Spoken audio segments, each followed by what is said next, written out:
Hi. At this point in the early teachings, we are looking at the messages I received while Laurent and I were together in a healing relationship.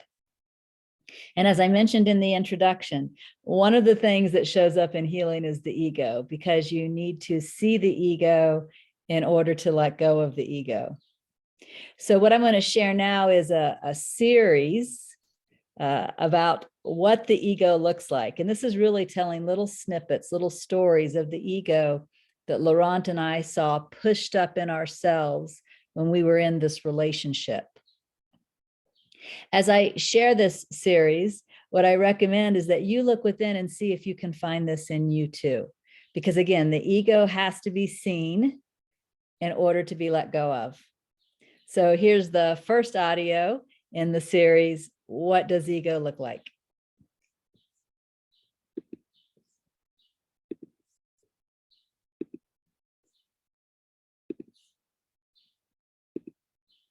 In addition to that, at the level of form, Laurent and I were very, very different. In fact, I'm not certain you could find two people whose daily habits were more different than mine and his. It really was as if we were from two different worlds. Of course, he was from, Paris, France, and I'm originally from Kansas, so there was a cultural difference there to begin with. But just about everything about us was different except for our desire to awaken. That's what we shared.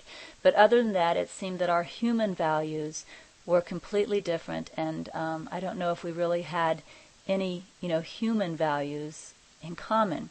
So that was also very, very difficult because, even when we wanted to eat was different, what we wanted to eat was different, when we wanted to sleep was different, how we just wanted to live in the house was different. Everything was different. So all of these changes all at once were very difficult for me. So when Holy Spirit brought the first message, which I went over with a couple weeks ago, he was really helping to remind me that although it seemed like a huge upheaval, and it seemed like everything was not the way I wanted it anymore, that in truth, everything was a gift because it was being given to help me awaken. And that first message felt like Spirit was talking to me. But of course, I was only one part of this relationship. Yes, I'll post again. I was only one part of this relationship that Laurent and I had committed to. And so another message came very soon, which very clearly was for both him and me. And again, it's kind of what I'm going to call a stage setting message. It's a message that was helping us to get into the right frame of mind so that we did not forget why we were together, why things appeared as they did, and how they were helpful. So I'm going to go over this second message tonight. Again, it's called A Message for Laurent and Regina. It's in the link I've given you. It's dated August 30th, 2007. And with that said, let's go into the first paragraph. Again, Laurent, if you need anything that you want to add, just stick up your hand. All right, here we go. You must stop seeing each other as persons.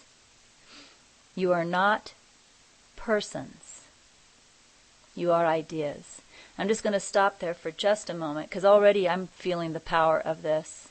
But I think a part of the reason I'm feeling the power of this is because I can really remember the state of mind that I was in, which may have been similar in some ways to Laurent's state of mind, in that, again, when we came together, we were so different.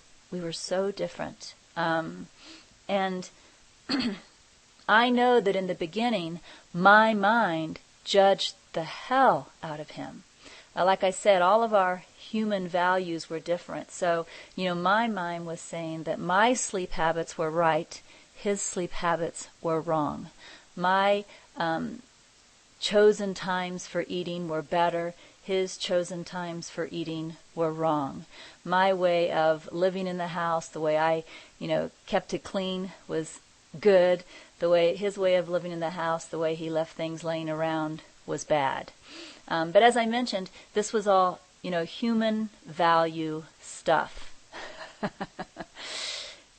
But notice with that in mind, notice these first 3 sentences. You must stop seeing each other as persons. You are not persons. You are ideas. When I received those first 3 sentences, I'm going to say that to a point what that did was that knocked me off of my pedestal. Because I think that Laurent and I both had a similar ego state of mind in that I thought my values and my way of being and my personhood was better than his. I was better than him. And I think that he thought he was better than me. So you could say that we each had ourselves on a pedestal, judging the other. And these first 3 sentences knocked me off of my pedestal. They placed me into a state of mind that I would best call humility and a willingness to listen. A willingness to listen to Spirit.